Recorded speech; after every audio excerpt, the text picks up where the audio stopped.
Guys, binili ko na talaga yung gusto kong bilhin ever since dumating ako dito sa Finland. Ang macaroons. Diba? 2 years ko itong pinag-isipan kung bibili ba ako hindi. Kasi, mahal siya dahil. Nabuksan ko na siya. Tikman natin. Ano pa to from Lidl? Naka-sale kasi siya.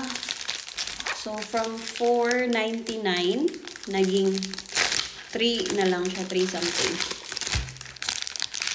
Nagdadalawang isip ako dun sa Lidl kung bibili ako. But, ano siya? Gusto ko lang siyang tikman kasi, ang cute niya, So, meron siyang 4 na flavors. Chocolate, coffee, pistachio, and salted caramel. Tikman natin, guys. I'm so excited. After 2 years. Ano kayo masarap? Pistachio muna. Green kasi ito yung favorite color ko.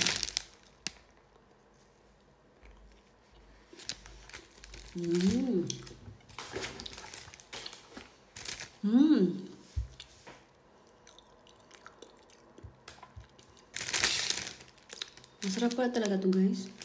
Di ko alam kung lahat ng macaroons ganito. Yung lasa, pero ito masarap. Tingnan nyo, may picture ni Emily in Paris.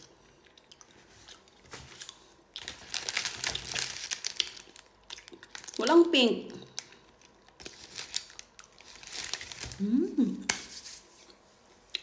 Masarap siya. So, next, tikman natin tong, ito, parang salted caramel ba to? Or coffee? Either ito yung coffee or salted caramel. Ito yung chocolate. Tikman natin to.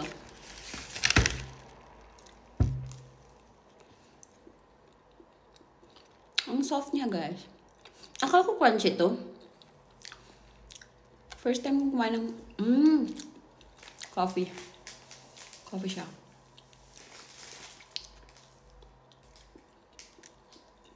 Ang sarap pala na to.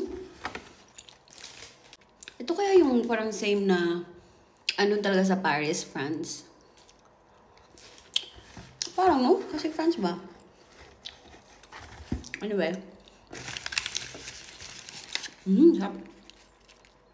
Ito namang chocolate. Ito siya,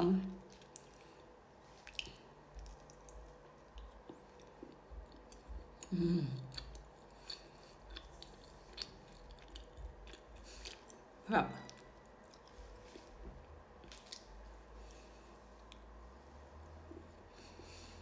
Pag nakapunta akong France, itatry ko talaga yung mga authentic na macarons dun. Kasi galing sa kanila to, di ba?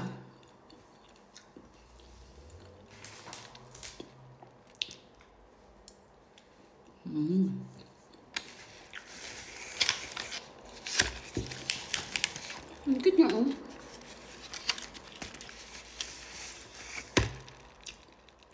Ito namang salted caramel. Tikman natin last.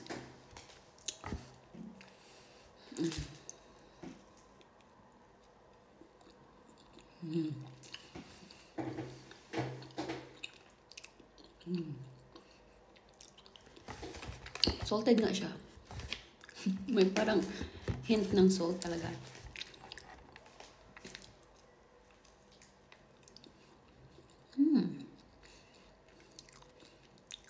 Siguro maubos ko ito ng isang upuan. Medyo matamis lang yung salted caramel.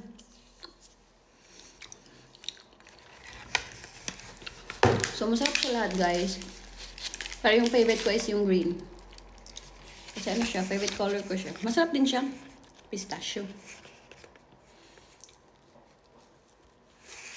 Parang maubos ko to, guys. Very healthy. Ano na natin to be? May ano.